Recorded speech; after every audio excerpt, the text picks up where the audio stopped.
আপনি লাস্ট কবে চান করেছিলেন? এই কালকের আগের দিন, তার 5 দিন আগে। আপনার মতে কি প্রতিদিন স্নান করা উচিত? আসলে না, আমার মতে প্রতিদিন স্নান করা উচিত না। আসলে আমি একটা বিশেষ উদ্যোগে নেমেছি। এখন আপনিও শুনবেন হয়তো, মানে এখন এটা সবারই কথা যে শোনা যাচ্ছে মিঠা পানির অভাব দেখা দিয়েছে। তো এরকম করলে তো আমাদের প্রাকৃতিক সম্পদ কমে আসবে ধীরে, ধীরে। তখন আমাদের মানবজাতির উপরে একটা বিপর্যয় নেমে আসবে। তাই প্রতিদিন স্নান যদি আমরা না করি তাহলে আমরা জল কিন্তু সঞ্চয় করতে পারি। তাই আমার মতে প্রতিদিন স্নান করা আমাদের উচিত নয়। না মানে আপনি আচ্ছা না, আপনিই বলুন, মানুষ স্নান কেন করে?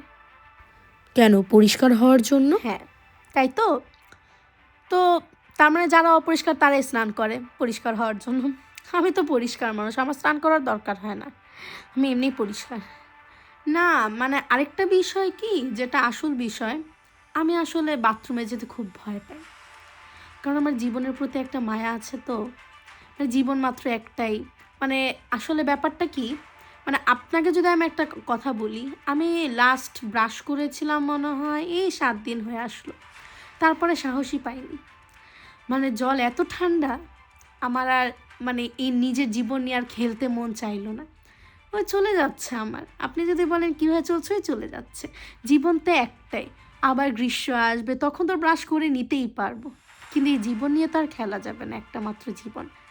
যে হ্যাঁ, সবাই থাকছে, এই সবার সাথে চলছি আর কি, ডিস্টেন্স মেনটেন করে। আপনার সাথে, আপনিও তো আছেন না? তার জন্য তো শ্বাস নিতে পারছি। হ্যাঁ, কিছু বললেন? না না, তাহলে আপনি কখন স্নান করেন?